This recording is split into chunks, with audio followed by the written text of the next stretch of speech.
Iya. Nah, setelah saya ngantar-ngantar kolektor itu, maka ada yang marah. Kenapa? Ya kan ada yang merasa dipotong Kompas. Belum paham. Sensitif sih, tapi itu yang terjadi. Bahkan sampai saya dimarahin. Enggak, diceritain dong.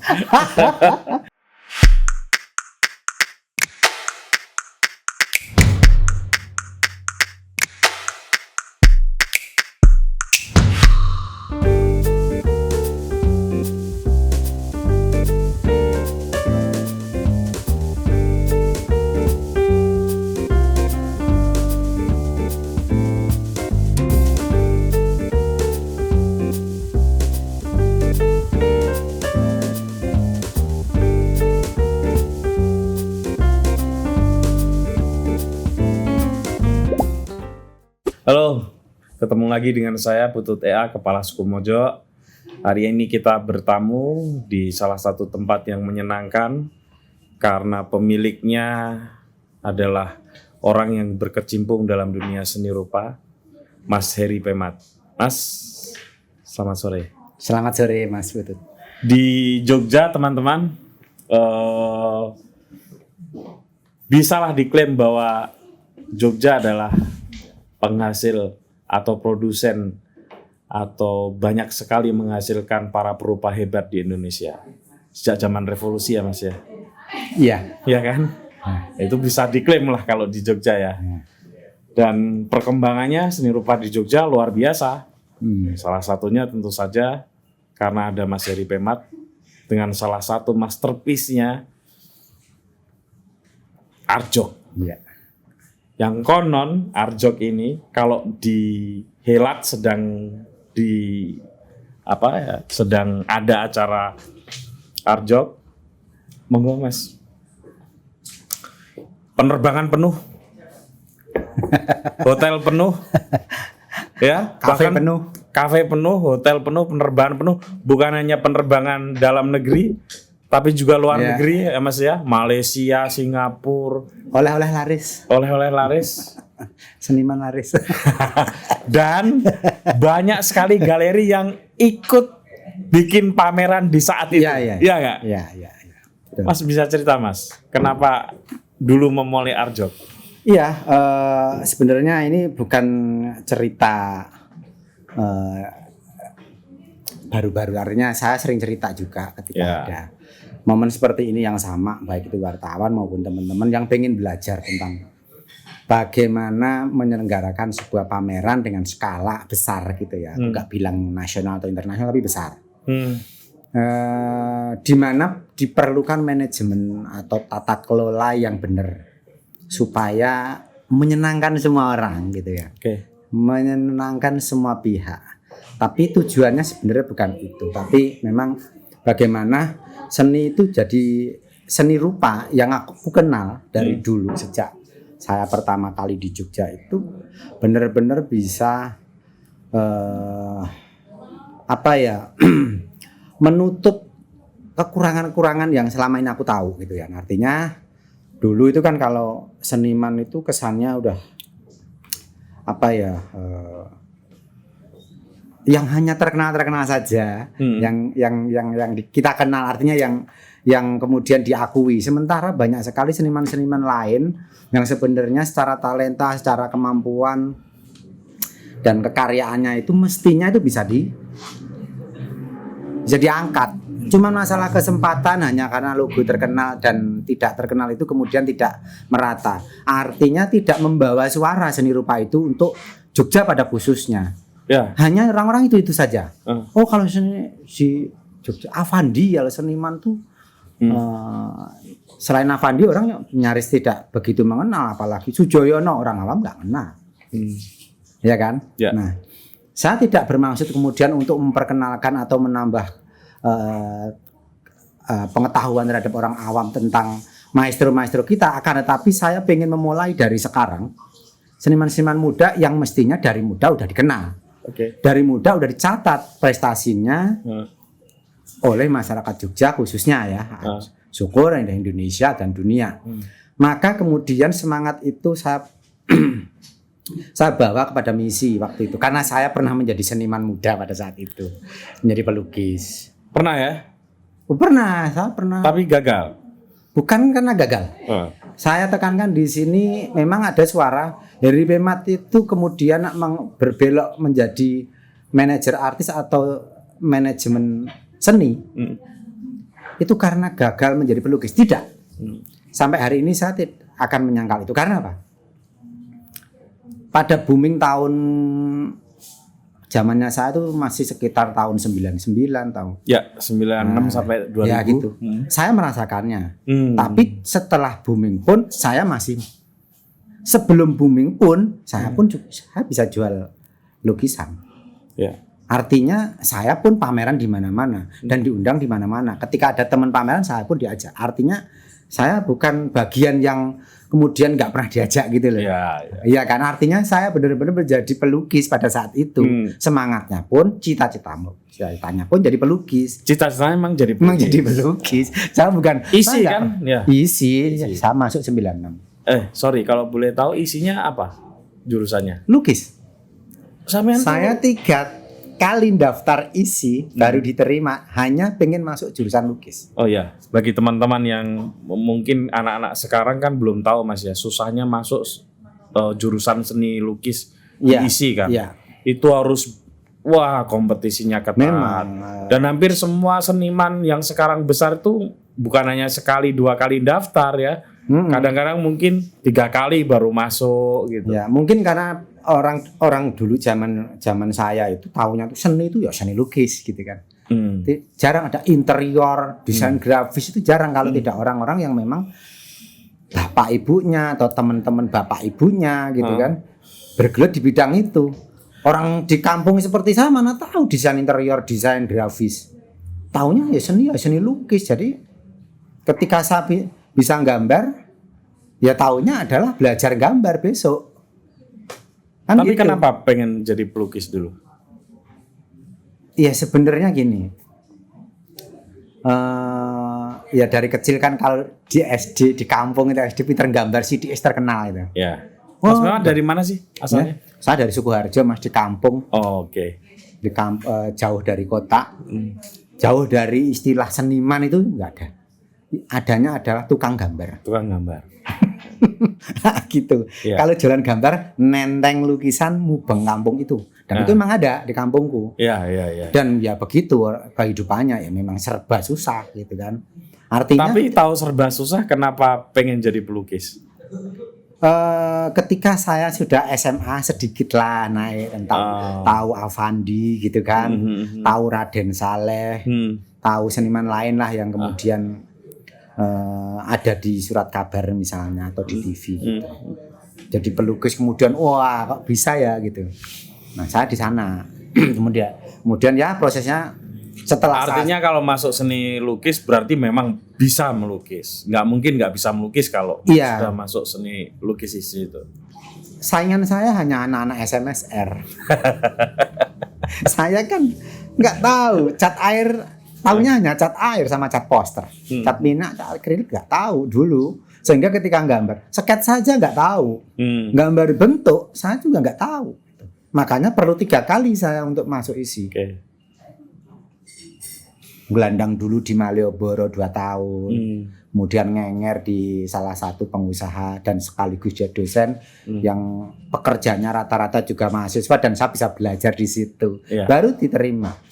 3 tahun kemudian. Nah setelah masuk saya pun tetap nggak lulus. Jadi tapi sukses. Prinsipnya memang saya pamit sengaja, bukan nggak lulus itu DO enggak. Gimana mau DO? Saya tuh nggak punya alamat. Jadi saya tuh nggak terima. Saya nggak terima surat DO, jadi saya nggak merasa DO. Tapi saya memang pamit sama Pak Aming pada saat itu bahwa saya, Pak berhubung ilmunya udah habis, saya mengundurkan diri. Ilmunya udah selesai ya. Nah, sekarang tinggal TA. Kalau TA waktu saya ngelukis terakhir, pelajaran ngelukis terakhir, saya sudah kayak TA, merasanya seperti itu. Ya, udah besar lukisannya kayak gitu-gitu. Nah dalam hal ini saya ingin menegaskan bahwa saya sebenarnya bukan pelukis yang gagal. Bukan pelukis gagal. Kesadaran akan akan kondisi pada saat itu tahun 90-an ya. Waktu saya kan memang di kampus sama teman-teman ini memang rajin, tergolong rajin menjadi panitia gitu pameran. Itu didasari atas keingintahuan saya bagaimana membuat pameran yang baik. Prosesnya tuh dari seperti apa? Seperti ketika di kampus itu kan beda. Ketika di luar seperti apa? Jadi memang dorongan kuatnya adalah pengen belajar, bahasa kerennya itu manajemen. Ya kan. Padahal saya mana tahu manajemen itu ngerti gue malah urusannya duit tok. Ternyata setelah saya masuk tahun 2001 persis pada saat saya setelah KKN, saya udah istilahnya fokus pengen belajar, pengen merintis manajemen seni, bahasa kerennya sekarang. Pada saat itu pengen merintis, belajar bener untuk membuat pameran yang bagus, ideal, sesuai kebutuhan seniman pada saat itu. Nek pameran ini piye to? Katalognya sing apik, undangan sing apik, settingnya sing apik, atau cara menjualnya yang bagus itu seperti apa? Karena apa? Selama mahasiswa saya belajar itu ya, nih karyaku selesai pajang, begitu lihat pamerannya, duh kok saya nggak pernah merasa puas dengan displaynya, saya tidak merasa puas dengan acaranya, termasuk lightingnya gitu tuh kayaknya nggak pernah dipikir gitu oleh penyelenggara gitu. Itu yang kemudian menjadi kegelisahan saya. Kenapa saya menjadi seperti ini? Satu lagi, kegelisahan saya itu di wilayah seniman itu sendiri. Jadi dulu itu kalau menjual karya, itu tergantung sopo koncone. Nek koncone iki iso nyedaki kanca-kancane yang terkenal gitu ya. Teman-teman yang cipratan kolektornya gitu loh. Iya. Jadi kenal kolektornya. Terus jadi tahu. Terus iso jual gitu kan. Kalau enggak pinter ngomong. Pinter bicara bagaimana saya bisa mempresentasikan saya dan lukisan saya atau saya dan karya saya. Biasanya itu bisa jualan. Lah kalau seniman-seniman yang anteng gelenggem lukisannya juga bagus apa enggak ya terserah. Bagaimana menjualnya? Seniman kamar lah ya. Iya. Hanya di studio. Nah, gitu. Studio kadang-kadang jarang bergaul padahal karyanya bagus. Itu siapa yang akan membawa dan menyuarakan? Ya kalau teman-temannya mampu membuat pameran atau teman-temannya kebetulan punya akses untuk bisa ke galeri, bisa ke seniman terkenal atau kolektor tertentu. Lah kalau enggak, selamanya dia akan menjadi pelukis yang kemudian mengandalkan hoki. Iya kan? Jadi sebelum Arjok, Mas Heri itu ini menyelenggarakan acara-acara pameran dulu. Iya, sebenarnya bukan menyelenggarakan. Lebih tepatnya saya itu membantu banyak orang. Banyak seniman, galeri, institusi untuk menyelenggarakan pameran. Saya pertama mendaftarkan diri sebagai penyebar undangan atau kurir undangan ataupun poster. Itu pertama kali dan dengan sangat sadar saya memulai dengan itu. Sama ini ya, almarhum tukang becak itu berarti kenal ya? Yo kenal baik. Pak siapa itu? Iya becak, pakai becak kan. Iya. Aduh kok saya lupa, maaf ya. Iya, yang sudah meninggal dunia itu. Aduh kok lupa sih. Itu terkenal banget tukang undangan. Tapi waktu itu saya tidak begitu saya tidak begitu terinspirasi oleh beliau, tapi dia melaksanakan itu duluan memang. Tapi ketika ada teman-teman, udah ini saya yang nganter-nganter. Tujuan saya apa? Apa coba? Saya pengen kenal dengan semua seniman di Jogja. Padahal kan anak isi, mestinya ya kenal semua. Enggak juga. Gimana? Ya? Kenalnya gimana? Kalau kenal tahu iya, tapi kalau kenal belum tentu. Anak muda. Iya. Saya juga kalau bisa kenal pasti harus punya mentalitas pura-pura akrab, sok akrab gitu kan. Tapi seniman kan rata-rata nggak punya. Lulu gue. Kalau aku ada yang kenalin oke gitu kan. Kebetulan ada akses, alasan apa oke kenal tahu. Kalau enggak, seniman banyak tapi belum tentu saling mengenal. Iya, apalagi yang senior. Hanya tahu ya. Apalagi yang senior ya. Iya. Saya mau masuk rumahnya Nasirun itu dulu itu minggring-minggring saya. Harus ada ininya, Iya. perantinya. Oh, kan apa alasannya ke situ? Kalau dolan tuh enggak. Kalau orang enggak, seniman muda pada saat itu punya mental yang saya pengen belajar, gitu. Padahal seniman enggak, jarang sekali. Oke. Iya kan? Nah, termasuk ini ya, kalau nggak salah ikut jual majalah seni rupa. di sini banyak sekali sisanya. Apa sih namanya itu? Ya ada visual art. Visual art. Kemudian Visual art. ada C-art. Kemudian ada arti. Ya, arti. Itu saya distributor. Distributornya. Itu yang dipakai memang alat untuk kenal seniman. Sebenarnya itu kan belakangan. Itu agak naik pangkat dikit lah menjadi loper majalah. Sebelumnya hanya kurir undangan Kurir saya. undangan ya. Satu undangan 500 rupiah. Harganya. Ya. Harga mengantarkan. Iya 500 rupiah. Ya kecil banget lah. Tapi ya itu dipakai untuk alat.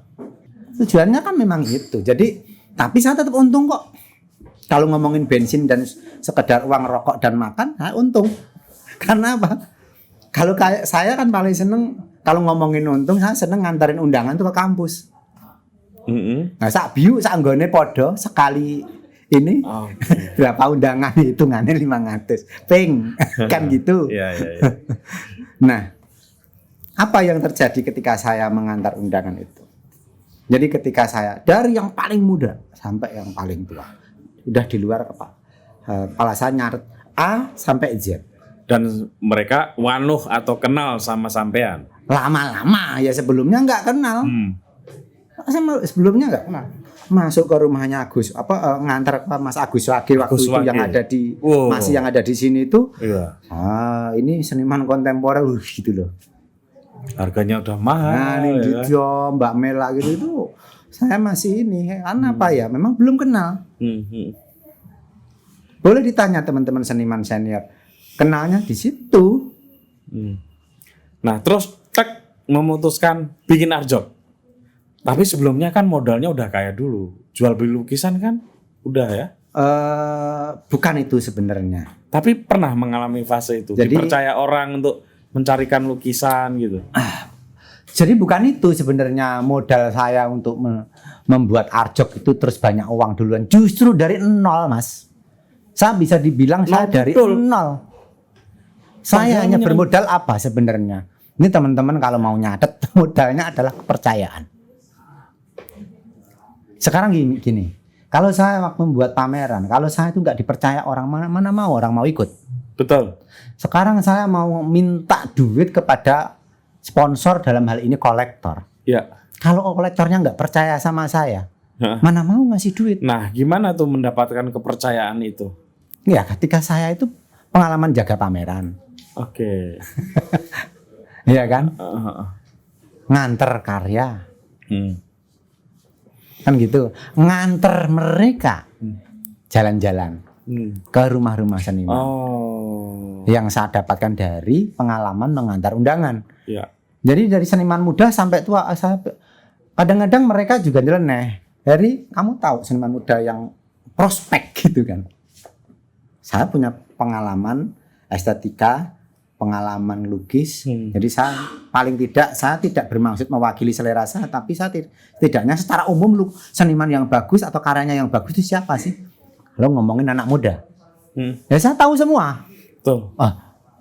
Tebakan saya 90% benar. Sampai hari ini saya sudah terbukti sebenarnya. Ini seniman ini pasti akan jadi seniman. Berarti sampean juga sekaligus memperhatikan ya. Makanya itu berkah dari mengantar undangan. Berapa tahun? Dari sejak tahun 2001 sampai tahun 2007 saya masih nganter. Lama banget, Bro. Ya gimana? Saya nggak hafal. Hafal banget. Sampai pindahnya kemana? Pantesan tahun ini cerita lain ya. Tahun 2008 saya pas wawancara Bunga Jeruk, Mbak Bunga Jeruk. Ada kebetulan Dokter Hongjin di situ. Dia nerima telepon entah dari siapa gitu. Terus suara beliau kan keras ya. Itu saya dengar tuh. Orang yang paling tahu lukisan di Jogja ini ya Heri Pemat. Mungkin karena itu. Iya. Makanya memang itu sekarang gini Mas, kalau waktu ngantar undangan, saya kan nggak mungkin Pak dapat undangan. Pulang enggak. Saya dapat rokok gratis, dapat kopi gratis, bahkan makan gratis. Nah udan seneng Mas. Jadi suwi. Jadi lama aku ngobrol sama dia. Bahkan lama kelamaan aku diminta bantuin ini itu oleh seniman. Oke. Sampai mencarikan referensi sehingga muncullah ide saya harus menjadi manajer seniman. Jadi dulu saya punya seniman muda banyak. Oh, jadi kalau seniman tua artis banyak. manajemen ya. Saya pertama yang kemudian melamar, saya duluan yang lamar. Saya kalau dilamar saya nggak mau. Tapi kalau saya ngelamar, itu saya lebih senang. Artinya saya udah punya keyakinan. Tapi kalau seniman ngelamar itu memang ada. Tapi biasanya saya hanya membatasi waktu karena kamu udah jadi, ngapain? Saya dari nol seniman-seniman ini. Kamu teknisnya bagus, cara pandangmu bagus. Ya kan? Pandangan-pandangan ke depan bagus, ide-idemu bagus. Dan kan gini, kalau seniman itu punya ciri khas, ini jadi seniman nih. Ada keanehan-keanehan. Yang ini khas seniman gitu. Apa misalnya? Ya keanehan kan bisa macam-macam. Misalnya yang nyeleneh nggak ada hubungannya sama seni misalnya. Berhubungan dengan sikap, berhubungan dengan kebiasaan ya sehari-hari. Cara pandang kadang-kadang nyeleneh. Nah, seniman banget kan gitu. Bisa kebayang kan? Apa ya? Kenapa dia pilih itu enggak ini? Kenapa dia sikapnya gitu kok aneh? Misalnya ketemu orang, nah gitu. Itu menurut aku dia punya itu kelebihan bukan kekurangan. Ya. Nah itulah kemudian, saya ngelamar misalnya, kamu lukisannya bagus. Ketika aku ngobrol, ya sayangnya kamu itu mungkin kan ada yang karakternya bosi gitu loh. Oke. Apa-apa nyuruh gitu. Wah ini perlu ini. Karena pasti dia kalau nggak dibantu, dia tidak akan jadi apa-apa misalnya. Oke. Atau akan lebih lambat. Saya melihat peluang itu. Aku ngelamar kamu ya. Gitu. Masih muda, anak muda, jauh dari saya. Makanya kemudian saya minta fotomu ini tak kumpulin, tak ajukan ke galeri. Galeri aku punya seniman-seniman muda. Oh seniman muda ini susah, belum ganti gaya, belum harus minta modal ini, nggak mau. Dah. Terus kalau menghadapi kayak gitu biasanya? Ya sudah. Saya hanya berdebat tapi tidak berusaha memaksa, tidak berdebat bahwa seniman muda itu gini. Tapi saya tidak berusaha memaksa. Oke ya, nggak mau ya, tapi aku mau berdebat. Aku mau diskusi. Kenapa saya mendaftarkan? Kenapa seniman muda Indonesia gitu? Kamu kamu banding-bandingkan dengan seniman muda yang ada di Cina misalnya. Kamu ngomong profesionalnya lain. Di sini itu yang namanya seniman bangun siang kemudian terlambat apa itu biasa. Tapi buat saya itu profesional sebagai seniman. Kalau kamu lebih memuji-muji seniman di Beijing misalnya atau di Cina sana, mereka tertib kerja ke studio kayak kerja kantoran gitu-gitu, selesai tepat waktu, mau berhitung dan secara profesional. Di sini beda gitu loh. Tapi saya juga nggak mau. Gitu. Profesionalnya seperti apa itu kalau bangun siang terlambat? Yang harus profesional adalah manajernya. Oh. Bagaimana saya deal dengan klien? Oke, kamu mau memamerkan seniman ini. Berarti saya mempunyai ancang-ancang yang benar. Iya. Ya kasarnya gini. Kalau kamu pamerannya tanggal 10, ya kamu harus kasih tanggal agak longgar supaya nanti kalau mundur-mundur itu tetap aman gitu. Itu contoh kecil aja. Kalau mau dikupas banyak memang. Berarti saya bisa menjadi pawangnya mereka. Iya. Untuk tetap meyakinkan kepada klien, misalnya galeri atau institusi yang pengen buat pameran itu tetap berlangsung aman. Kalaupun susah, yang susah saya, bukan klien. Dan sejauh ini lancar-lancar saja. Lancar-lancar saja. Artinya ya benar, berarti itu persoalan manajemen ya. Persoalan bagaimana kita itu mengenal seniman dan karyanya. Untuk mengelolanya begitu ya, kurang lebih. Jadi sebenarnya yang penting buat saya itu seniman, kalau nggak bisa sendiri, ajaklah, angkatlah teman Anda atau siapa, bahkan istri Anda jadi manajer. Hitung-hitungannya, pembagian tugasnya silakan diatur. Karena Anda yang paling tahu kebutuhan Anda, gitu, misalnya gitu. Oke. Kalau Anda nggak mampu, jangan mencoba sendiri. Ya. Jangan kemudian apa-apa sendiri. Pasti beda. Dan itu menghabiskan energi ya. Menghabiskan energi dan tugas sebagai seniman itu sendiri. Sebenarnya bagaimana berkarya bisa mengaplikasikan idenya ke dalam sebuah karya itu bisa maksimal. Ya. Bagi tugas lah. Ketika saya melamar seniman juga begitu. Oke, harga misalnya sekian, dirembuk. Naik turunnya sekian, ayo gitu. Bahkan saya harus mencarikan referensi. Ketika kita masuk pemikirannya dia, saya akan menjadi orang nomor 2. Mau memperkuat atau menambahkan tanpa harus ada rasa merendahkan gitu. Ya. Hati-hati, karena kita ngomong sama seniman, ya benar. Harus hati-hati. Kan kalau kita udah mengenal kan kita tahu celahnya di mana. Oh, kamu jangan sekali-kali ngomong begini atau bersikap begini, nanti tersinggung. Walaupun nggak keluar, tapi paling pasti dia akan merasakan itu. Jadi disitulah mengantarkan undangan, saya jadi mengenal kapan seniman berkarya, kapan seniman tidur, kapan seniman mabuk, kapan seniman olahraga, kapan seniman untuk waktunya olahraga, keluarga. Kalau mereka olahraga. Sekaligus tahu bagaimana mereka berproses. Ya. Tahu persis. Semakin sering main kan kita jadi sering menjadi pengamat gitu. Ya. Dan aku di waktu itu menjadi sumber pertanyaan sesama seniman. Seniman itu ngapain? Pusat informasi berjalan. Jadi ya, itu kan? menarik. Disitulah saya juga mengenal sikap-sikap dan sifat-sifat seniman. Oh, ini nggak cocok sama itu. Oke, berarti ya nanti suatu saat ya janganlah gitu misalnya. Nanti nggak tersinggung gitu kan.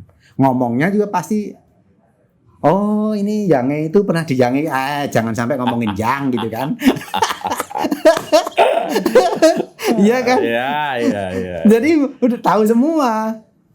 Sampai ya itu seniman yang paling sepuh pada saat itu Rusli. Oh, saya itu senang sekali dengan Pak Rusli. Lian Sahar misalnya. Mana tahu anak-anak sekarang dengan Lian Sahar. Seniman besar.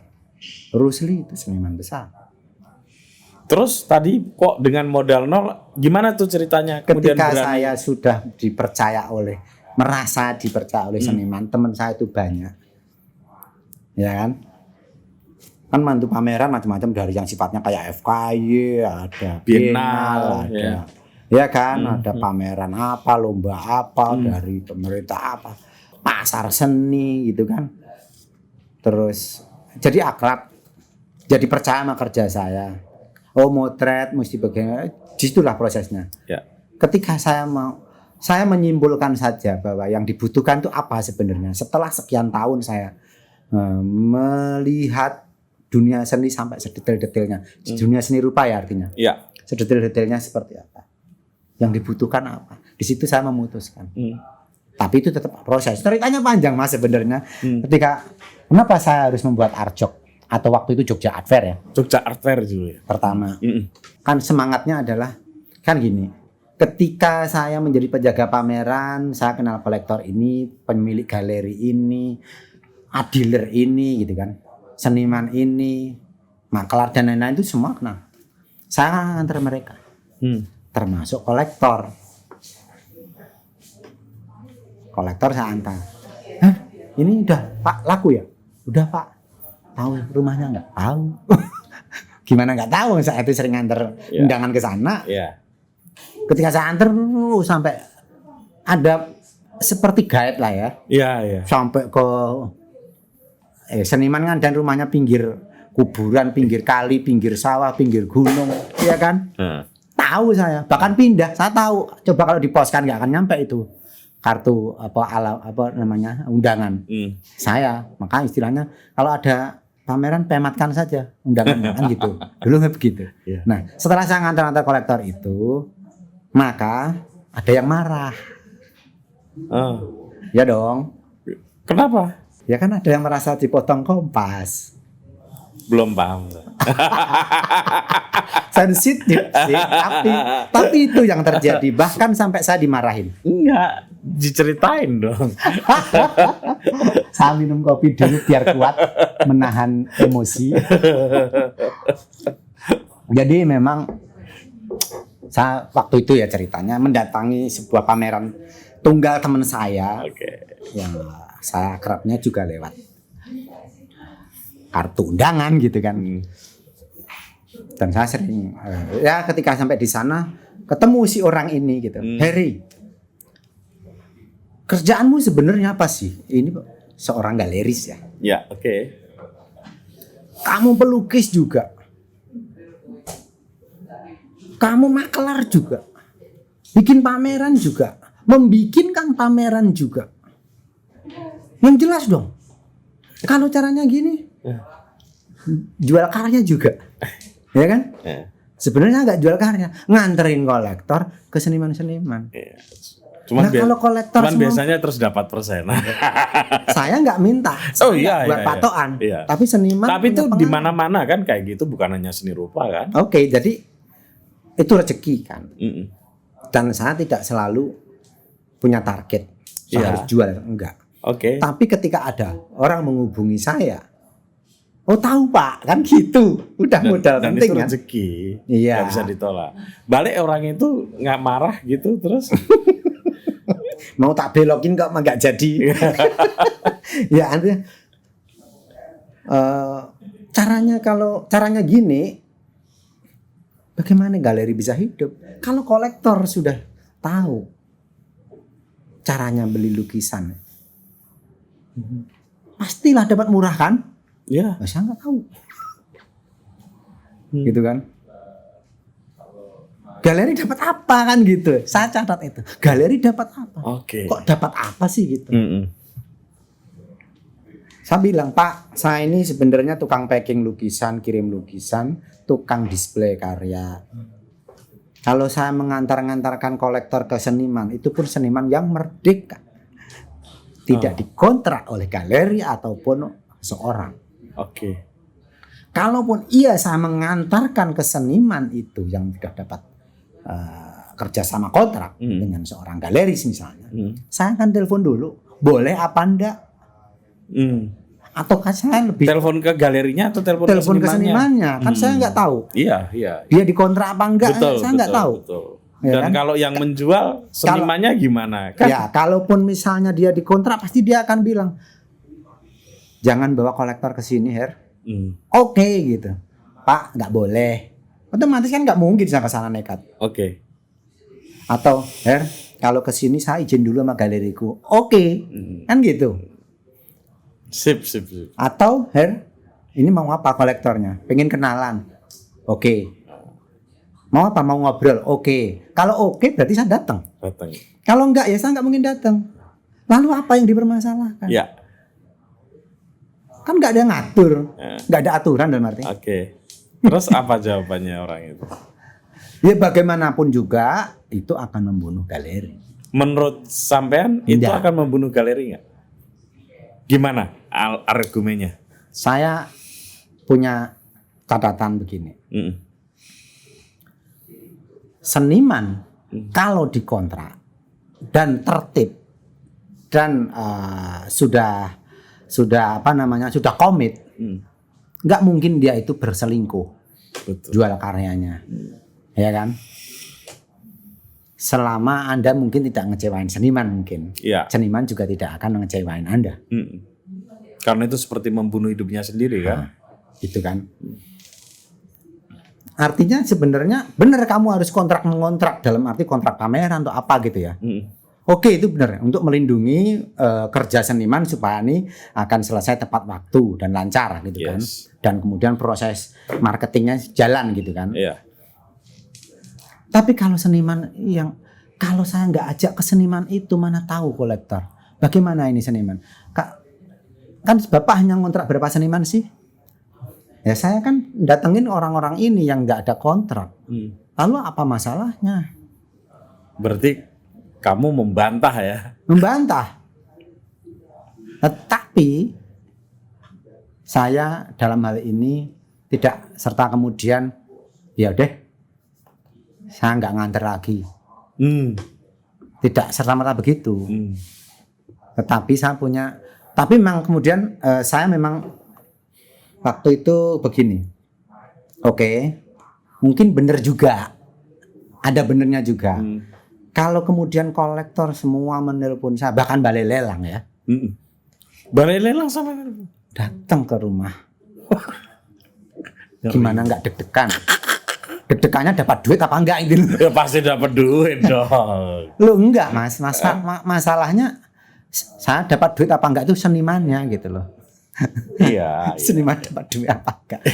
Lah kalau enggak artinya dia juga bisa jatuh kan, pengalaman saya cuma begitu. Benar sih. Ya kan? Nah, saya berpikir mungkin ada benarnya ketika semua kolektor ngubungin saya, terus kemudian galeri kehilangan peluang juga. Walaupun itu sebenarnya sangat-sangat sulit dijelaskan. Iya, bisa diperdebatkan lah. Bisa itu. Gitu. Tapi aku oke gitu. Oke, saya saat itu tahun 2008 saya berhenti mengantarkan kolektor-kolektor ke seniman. Putusan yang cukup berani. Karena duitnya banyak dari situ. Ya kan? Sebenarnya duit terbanyak bukan dari situ, Mas. Dari mana? Ketika saya membantu galeri untuk mempersiapkan pameran. Nah, itu kan dapat duit. Kebutuhan waktu itu saya nggak banyak. Ya. Kan hidup sendiri pada saat itu. Jadi memang jual jasa. Tapi mengantarkan kolektor juga kan bukan sesuatu yang keliru kan? Enggak keliru. Sebenarnya gini, poin terbaiknya ketika saya mengantar kolektor ke seniman muda itu poin terbaik. Ya. Seniman muda. Karena yang belum dikenal. Peluang. Membuka peluang dan mengenalkan seniman muda. Banyak sekali kolektor yang meminta diantarkan oleh saya itu nggak tahu saya harus beli siapa. Pada saat itu. Ya. Sebenarnya adalah galeri. Bisa memasukkan nama lah ya. Ya. Bisa mengusulkan nama. Ini Pak termasuk bagus. Galeri yang mau buat pameran. Aku mau pameran seniman muda siapa ya kira-kira. Loh, lah kuratornya siapa? Belum. Saya pengen punya nama dulu baru saya ajukan ke kurator. Kebalik Bu. Kurator dulu enggak. Sebenarnya banyak sekali galeri yang sudah punya nama baru ngomong cocoknya kuratornya siapa. Nah kuratornya ini nanya ke siapa? Ke seniman-seniman ini. Kalau aku membuat pameran kamu kuratornya siapa? Itu yang terjadi. Iya. Bukan kurator yang punya konsep ya. Bukan. Tapi nanti akan ada tambahan dari kurator Bu, ditambah ya seniman ini ya seniman. Ya itu. Nah, oke saya mengalah ketika saya nggak harus mengantar kolektor ke seniman-seniman muda. Padahal itu poin penting. Tapi saya punya cara. Maka saya harus membuat artis art fair. Oke. Saya berhenti. Tapi saya membuat pameran besar. Karena itu adalah kebolongan yang ada di dunia seni rupa. Dan langsung berpikir harus besar itu. Harus besar karena senimannya banyak. Yang aku kenal tuh banyak dari A sampai Z itu, dari Agus Wage sampai Zulfir Mansyah misalnya. Koko Pesan Coko. Itu K. Iya kan? Ya, coba mau C, coba sebutin. C. Kenal nama seniman yang pakai nama C? Siapa C? Yang selama nggak ketemu ada Catur Bina Prasetyo. Sebut nama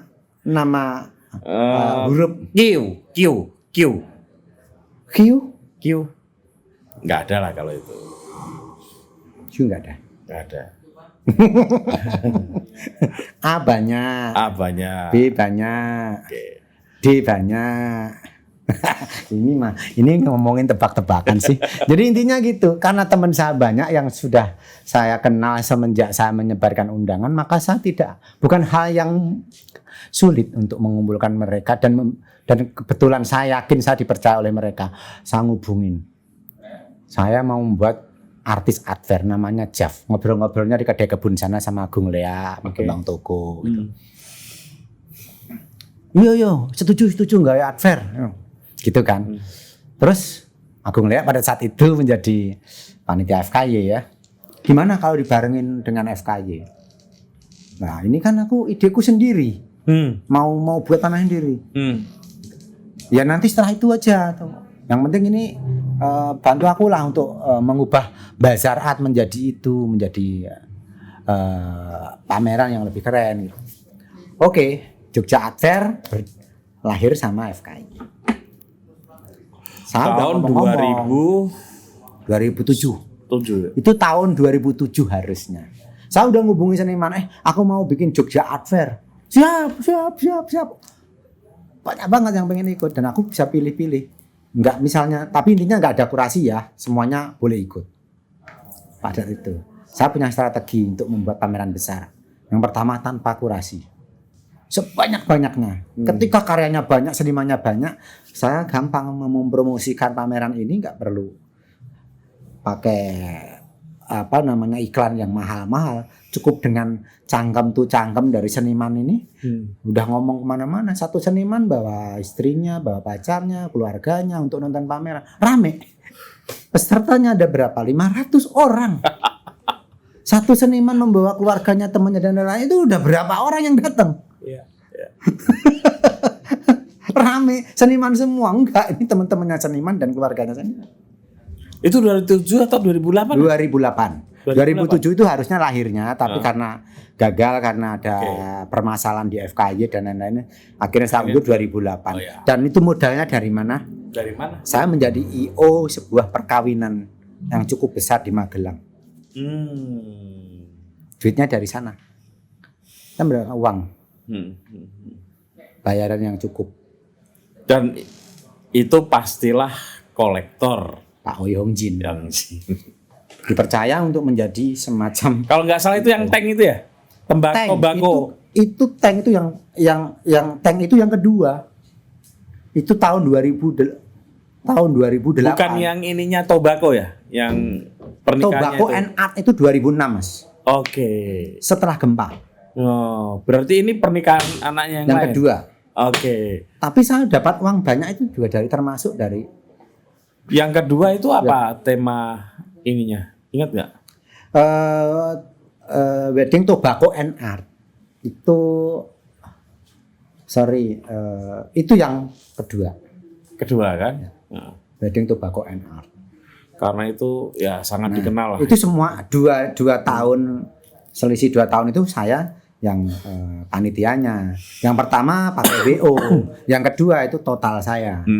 Oke. Dan saya dari situ ngajak Teddy. Itu tuh sebenarnya saya yang minta juga. Ted, ideku gagal semua, sudah mau minta F1 jadi mobil pengantin gagal, helikopter gagal, loko gagal, mobil perang gagal. Terakhir tank deh, tolong Mas Ded. Teddy almarhum. Aku kamu kan melukis tank, tolong dong. Kamu bikin tank beneran, mau Abram, mau apa, terserah. Tak kasih buku yang judulnya Kamuflase dari situ. Nih, ada pink tank gitu, atau terserah gitu. Tapi aku pengen kamu bikin tank, nggak harus bisa jalan. Waktunya hanya 1,5 bulan. Jadi itu cikal bakal Love Tank. Love Tank, ya. Aku yang nulis tuh yang di Singapura. Nah, tahu. Kemudian ditumpuk, ya nggak tahu. Itu cikal bakalnya Mas. Tank itu udah mau tak tuker dengan mobil VW-nya Pak. Oh adek jangan, mobil mahal. Tank lebih mahal, enggak, VW ku lebih mahal. Begitu tanknya udah dikembangkan sampai kemana-mana, itu tank enggak bisa. Udah mahal sekali sekarang. Nah itu pengalaman mendapatkan modal untuk Arjok atau Jogja Acer yang pertama. Yang waktu itu saya dapat sponsor dari kolektor juga. Kolektor melalui usahanya, jadi dia tidak mengeluarkan uang pribadi. Saya punya provider, itu kamu minta sponsor sana, dapat uang 150 juta, itu sudah sangat cukup. Pertama. Jadi saya modal apa? Dan lukisan terjual banyak.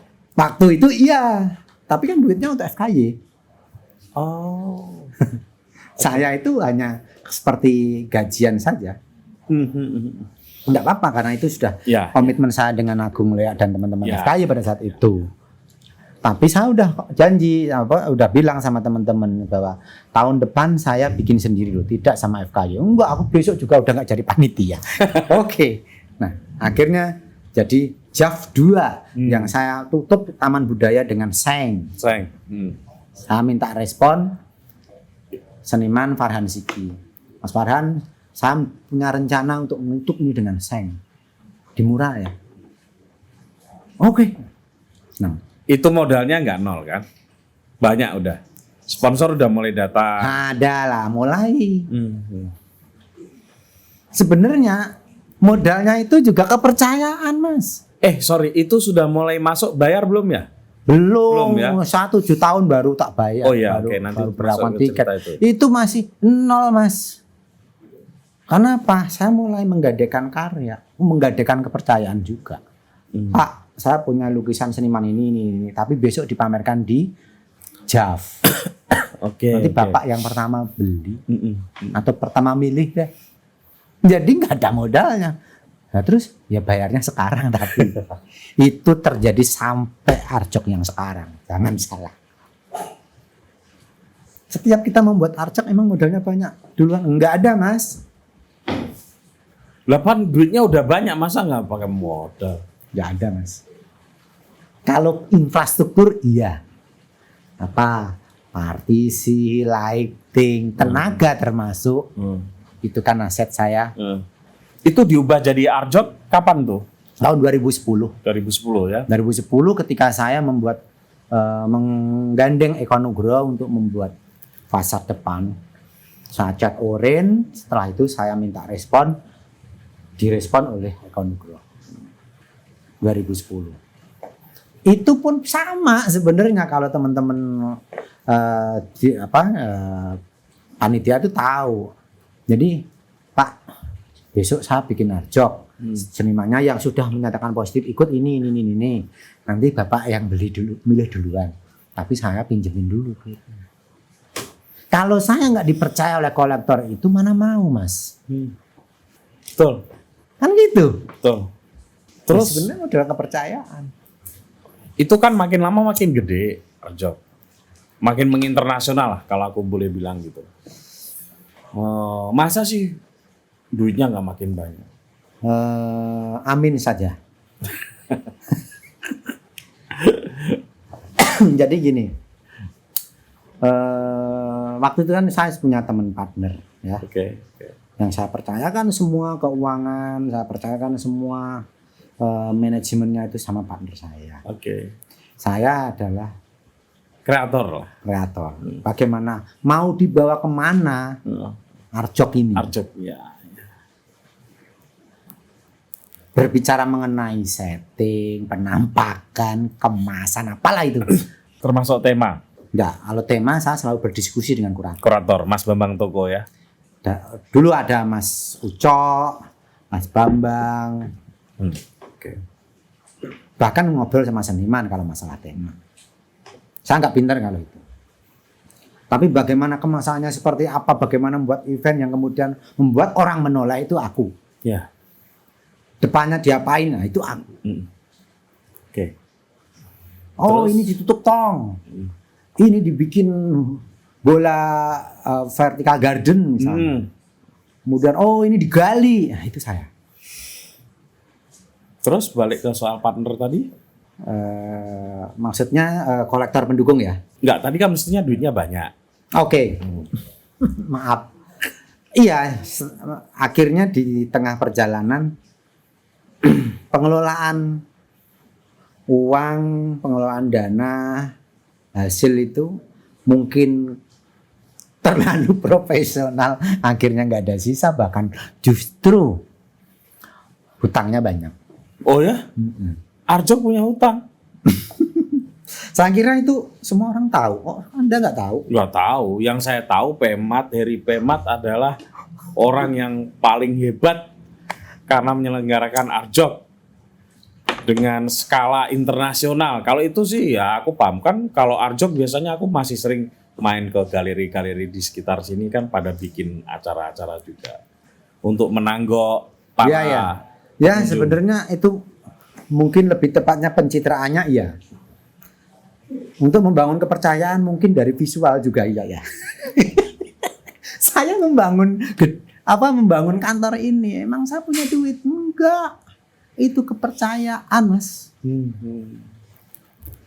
Karena apa? Dipancing. Kamu itu mestinya punya kantor enggak numpang depan itu kan saya numpang dulu, numpang seniman. Kantornya tuh hanya laptop.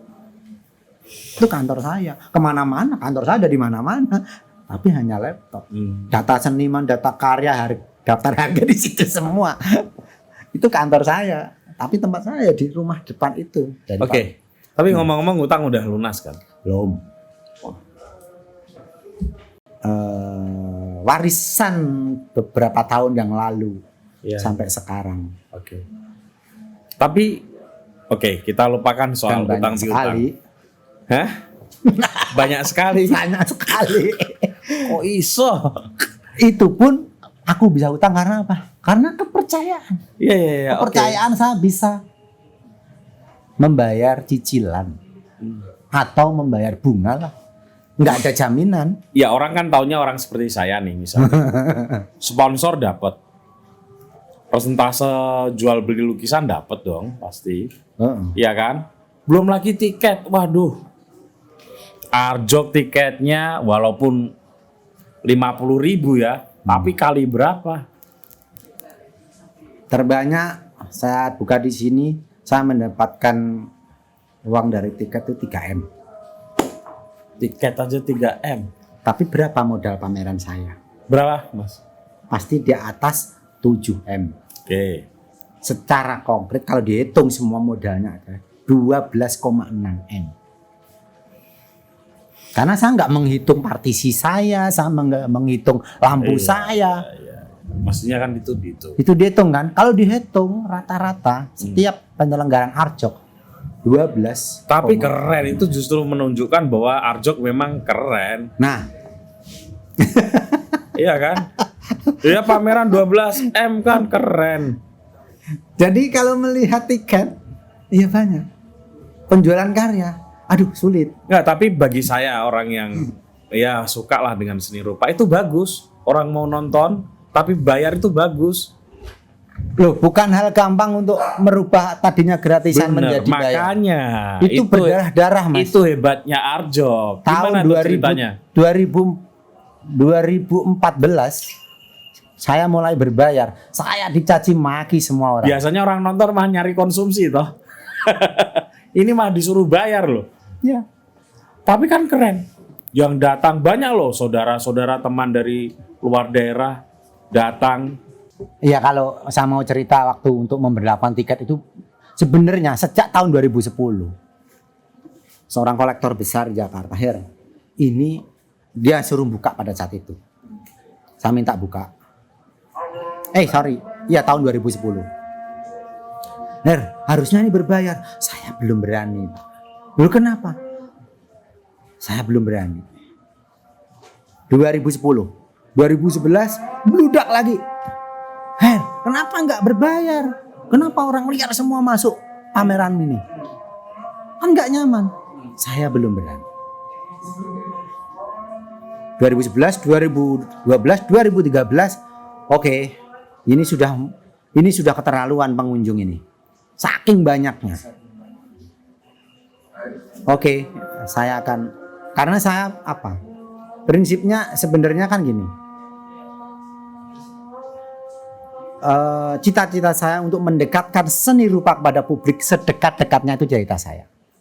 Orang awam menjadi sesuatu yang sangat biasa melihat pameran, kunjungan museum, Bagaimana itu supaya ditanamkan kepada masyarakat luas bahwa kita punya aset, punya potensi di kota Jogja ini sebagai kota seniman, terutama juga seni rupa, itu benar-benar menjadi sesuatu yang akrab dengan kehidupan mereka. Seni rupa, tahu lah, biasa nonton pameran, saya kenal semua seniman misalnya, kan menyenangkan. Artinya apa? Stakeholdernya akan meluas. Tidak hanya kolektor atau galeri ataupun institusi yang membutuhkan karya seni, masyarakat umum menjadi biasa untuk memiliki karya seni, pengen mengoleksi, kemudian menjadi halus jiwanya karena akrab dengan karya seni. Mahasiswa pada nonton pameran, iya kan? Anak-anak SMA. Nah, itu misi saya, itu yang jelas, yang selalu saya sampaikan kapanpun saya presentasi. Mendekatkan seni rupa pada publik sedekat-dekatnya. Sehingga saya bisa menyeting ini gimana caranya. Ya awalnya gratisan itu dulu. Kalau ingin hidup dari seni rupa, ya hidupin dulu seni rupa, baru kita akan dihidupin oleh seni rupa, kan itu. Ya. Itu yang sudah saya lakukan. Ketika berbayar, seorang dosen dari UGM marah-marah di Facebook. Gimana ini, saya biasa nonton pameran gratis, ini suruh bayar. Apa itu, terlalu komersial, mengkomersialkan seni gitu. Nah, ini makin banyak orang ngomong ini, makin seneng saya. Nonton film aja bayar, masa nah, iya gitu kan. Karena sebenarnya saya sudah lama memikirkan ini, bahwa mengedukasi masyarakat untuk menghargai karya seni atau karya seseorang. Iya. Itu banyak caranya, tidak hanya nonton, beli tiketnya, beli katalognya, kan gitu. Betul. Kalau dikasih gratis, orang akan melupakan. Iya. Kasih gratis katalog, nanti dibuang, nanti minta lagi gitu kan. Kalau beli biasanya terus disimpan, dibaca. Sama. Ketika orang masuk bayar, dia harus belajar, dia harus menikmati, harus ada yang masuk dalam dirinya supaya ini menjadi sesuatu yang berguna. Kan gitu. Kalau gratisan ya, nah besok nonton lagi. Betul. Kan gitu. Dan ketika mereka mengeluarkan uang kan merasa harus mendapatkan sesuatu kan? Iya, gitu kan. Nah di situ. Terus tantangan ke depan apa kira-kira Arjok ini? Oke, sebelum ngomong itu pandemi dulu deh. Kemarin pandemi berani menyelenggarakan acara. Iya. Apa pertimbangannya? Gini, kita ini seniman kan nggak pernah berhenti berkarya. Tapi yang paling penting, pada saat penuh keterbatasan, seorang seniman itu justru melahirkan karya-karya hebat. Karena dia bisa menjadi penanda sejarah buat peristiwa yang ada di lingkungannya, kan gitu.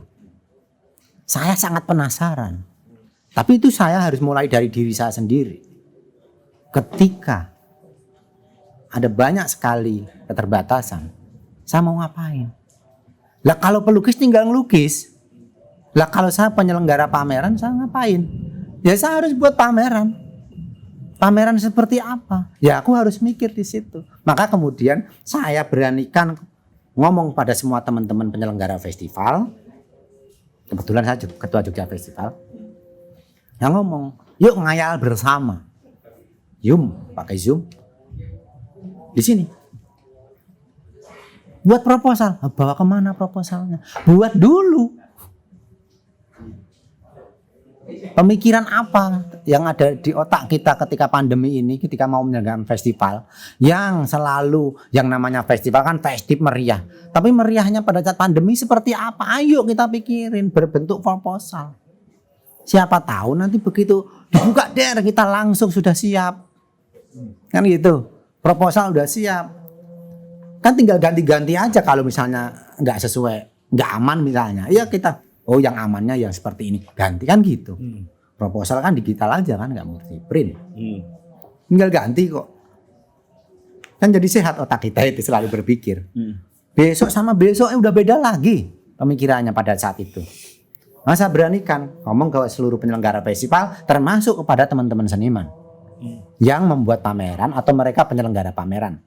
Dan juga kepada waktu itu awal sekali pandemi, bulan Maret akhir kalau nggak salah, Itu saya diajak ngobrol dengan Pak Iman Farid, dengan Mas Menteri, Wisnu Tama, bersama tim, bersama orang-orang kreatif yang dia kumpulin, bicara. Saya sudah punya catatan, karena sudah merenung lumayan lama gitu, bahwa tekad saya pada saat pandemi tetap membuat peristiwa. Saya harus memberi penanda pandemi pada saat pandemi ini dengan karya. Apa itu? Iya, saya tetap buat Arjok. Itu anak saya yang harus saya pertahankan, harus saya besarkan. Bahwa Arjok tangguh pada saat penuh keterbatasan. Dipertanyakan banyak orang, bahkan nggak digubris, bahkan dibilang ngayal, terserah. Saya hanya mencatat bahwa Arjok mempunyai keinginan untuk menjadi event yang menerapkan kebiasaan baru pada saat pandemi. Yang kedua, Arjok menjadi pilot project penerapan kebiasaan baru pada saat pandemi. Kemudian yang kedua, menjadi pelopor pemulihan ekonomi, ya kan, di wilayah seni pada saat pandemi. Dua itu aja. Bentuknya seperti apa? Ya kan sekarang sama besok udah beda lagi, ya lihat besok. Saya ngotot sama teman-teman yang, dan akhirnya tetap berhasil ya. Jangankan orang lain ya, orang yang ada di kantor ini pun mempertanyakan, kayaknya nggak sanggup, nggak mungkin, bahaya itu, memberikan peluang orang untuk mati dan lain-lain. Saya pikir enggak juga, kan kita kan menyesuaikan kebiasaan barunya apa, itu yang harus kita pegang. Nggak boleh fisik, oke, berarti online. Tapi online-nya seperti apa? Kita godok terus. Ternyata nggak bisa online. Kalau online itu pameran animasi kali. Kita itu bukan orang pinter-pinter amat membuat pameran digital yang canggih gitu. Udah kalah lah sama. Dan itu udah biasa kayaknya dari kemarin-kemarin sebelum pandemi. Udah banyak pameran online. Apakah kita mau niru itu? Kan enggak. Kita harus membuat sesuatu yang baru atau yang sesuai dengan yang kita punya. Saya tetap harus ada fisiknya. Pameran itu kerja laki, ngebor, masang, ngangkat, junjung gitu kan. Display lah gitu. Harus gitu. Semangatnya apa? Supaya yang lain-lain juga kerja. Supaya enggak diem aja nunggu virus datang. Kerja gitu. Jadi tukang display laku, tukang angkut-angkut laku kan gitu. Tukang figura juga laku, tukang cat juga laku. Semua kerja. Itu akhirnya temanya digeser ya? Ya, karena kan kalau awalnya kan memang yang 2020 Time to Wonder. Itu tema yang harusnya Time to Wonder ya. Time to Wonder itu tema tahun 2020. Wah, sebenarnya tuh pas banget dengan kondisi. Tapi nggak mungkin karena nih karya-karya yang sudah digagas oleh teman-teman seniman itu adalah karya-karya yang harus melibatkan orang, misalnya interaktif, ya kan? Wah, nggak mungkin dong kalau nggak ada yang nonton, cuma segelintir orang nggak jalan ini, gitu kan? Ya sudah, itu disimpan aja. Sekarang adalah Arjok tanggap darurat. Temanya mana tanggap darurat? Resilience kan? Itu hasil ngobrol-ngobrol dengan.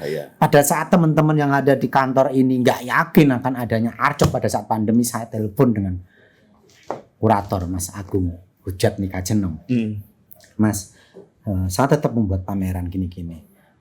Pokoknya harus buat. Mau di branding ini sebagai Arjok Emergency Response, Arjok kemudian ini semangatnya adalah untuk charity, apalah gitu. Tapi harus ada. Harus ada. Karena apa? Satu gelisahnya. Ini sekian bulan ini seniman ada ngapain? Jangan-jangan ini lahir karya-karya hebat. Betul. Karena apa? Ya seniman pandemi atau enggak pandemi, mereka tetap kerjaan, ada di studionya masing-masing, enggak keluyuran kan, dengan profesi lain kan beda. Tapi barangkali dengan adanya hiruk pikuk tentang pandemi ini, seniman ini lebih tenang dalam berpikir. Dan ternyata memang menghasilkan banyak karya hebat di Resilience kan? Bilang belum. Belum ya? Ya karena memang seniman ya oke, manusia biasa yang mempunyai rasa ketakutan, hanya mikir terus, karyanya masih aja karya biasa, dalam arti karya yang sebelum pandemi mikirannya. Jarang sekali yang saya harapkan sih dia berpikir tentang pandemi itu seperti apa. Penuh keterbatasan tuh dia menciptakan karya seperti apa yang gila sekalipun atau jenius atau apa, menyumbangkan pemikiran terhadap pemerintah misalnya untuk membuat ide untuk menyelamatkan banyak orang misalnya. Tapi karyanya banyak yang laku. Itu bisa saya ceritakan. Jadi harapan saya muncul karya-karya hebat pada saat pandemi dan saya presentasikan di Arjok Resilient itu tidak tercapai. Artinya Perupa masih berpikir lazimnya pameran biasa. Tapi pandemi memang belum sampai 1-2 ada. Ya. 1-2 itu ada muncul karya-karya yang kemudian temanya atau dia menyuarakan tentang keterbatasan, ketekanan, rasa takut ada. Tapi yang kemarin muncul banyak karya sebelum pandemi. Ya memang mungkin karena orang panik sampai nggak berkarya juga ada, tapi punya karya bagus. Ya. Oke, presentasikan di Arjok. Yang saya takutkan, saya bukan takut ya. Kan udah diperkirakan. Nah ini nanti kalau Arjok masa pandemi yang orang semua berpikir masker, berpikir jaga jarak, jangan-jangan ngomongin itu aja. Ya ada. Akhirnya masker, banyak masker pamer. Ya kan bukan itu yang kita minta. Iya. Pemikiran apa? Iya. Itu yang belum muncul. Atau terobosan. Jadi saya dalam hal ini bicara ini tidak mengejek seniman tidak, tapi saya memaklumi. Memang semua orang takut. Itu. Saya pun berpikir ketika saya nggak punya sponsor sama sekali, gimana saya membuat fasad yang kemudian bagus? Saya cari sponsor ke perusahaan besar. Saya buat desain. Oke, saya sponsorin karena cocok dengan misinya. Saya buat masker raksasa yang menutup gedung Jogja National Museum. Udah diejek sama kurator dan teman-teman. Nanti jadi Arjok masker. Oh iya, males juga ya. Ya maskernya jangan. Oke, kalau konsepnya masker ya jangan verbal banget dong, masker. Oke, saya terjemahkan dengan lain-lainnya jadinya lah seperti kemarin. Iya. Itu sebenarnya prinsipnya masker. Filter. Nah, kemudian itu terjadi ya. Presentasi Arjok pada saat pandemi. Karya yang kemudian banyak karya yang laku itu emang benar. Motifnya aku nggak peduli apakah ini beli karena kasihan atau beli karena senang. Atau beli karena uangnya itu nggak kepake di mana-mana jadi saya belanjain ke karya seni, itu terserah. Tapi prinsipnya penjualan terbaik selama Arjok berdiri sampai sekarang adalah tahun 2020. Dan itu membantu seniman banget ya. Gini, memang bukan harga-harga yang mahal dan tinggi yang terjual. Memang ada yang tinggi, tapi jumlahnya itu yang fantastis. Sekian banyak. Kalau boleh tahu terjual. Berapa? Ya? Kalau boleh tahu berapa jumlah yang terjual? Itu kalau nggak salah tembus 30% terjual. Kalau nilainya saya nggak hafal. Ya. Tapi biasanya itu saya nggak nyampe 10% karena terjual di Arjok ya. Kecuali Arjok pertama memang. Yang 500 itu ya. 500 orang. Karena harga-harga murah. Ya. Dan itu semua memang kemudian memang waktu itu booming juga. Jumlah sekian itu ya kan senimannya paham. Ketika kita semangatnya adalah resilient, kemudian ada program di situ charity, maka orang berpikir harus jualan. Maka kemudian ya harapan kita memang akan banyak karya lukisan. Karena saya nggak punya biaya untuk memenuhi kebutuhan instalasimu atau karya 3 dimensimu yang ukuran besar. Maka kemudian orang langsung Arjok sekarang lukisan, aku buat lukisan. Seperti Anda tahu kan, selama Arjok lukisannya ada berapa? Semua instalasi yang sulit dijual kan. Lukisan cuma ada berapa? Nggak nyampe 10%. Makanya saya jualan tuh nggak nyampe 10% juga. Terakhir Mas, karena udah sejam lebih itu. Ya maaf, nggak apa-apa. Banyak ngomong daripada kerja Mas. Nggak. Time to Wonder mau dihelat tahun ini bulan Juli tahun 2021 ya. Iya, tahun Juli, ini kan tanggal udah 8. dekat banget tanggal 8. Apa yang kira-kira akan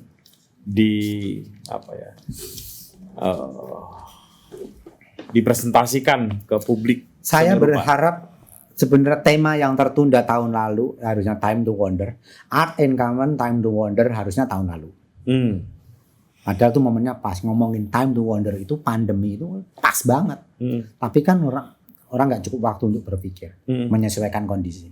Tahun ini dengan 1 tahun masa pandemi sudah lewat, harusnya seniman, harapan besar saya adalah berbicara tentang pandemi ini. Ini harapan saya pribadi. Kalau kurator mungkin bisa beda. Jadi keinginan seniman menjadi penanda sejarah itu sangat kuat. Ya. Pasti. Pada saat pandemi yang waktu itu kamu ngapain gitu kan? Nggak harus di Arjok sih perayaannya, bisa di event-event yang lain atau karya yang tidak harus di event kan, tapi kamu harus membuat sesuatu. Teman saya mengambil kesempatan itu dengan adanya Arjok masa pandemi yang tahun kedua ini, muncul karya-karya yang memang relevan dengan zamannya. Dan kira-kira ada nggak terobosan artistik dari para perupa? Saya belum, karena memang belum masuk. Saya belum bicara banyak dengan seniman. Karena gini, saya itu disibukkan dengan masih sulitnya mencari sponsor. Para sponsor, masa Arjok nggak mau nyponsor? Emang sulit mas, saya tuh memaklumi.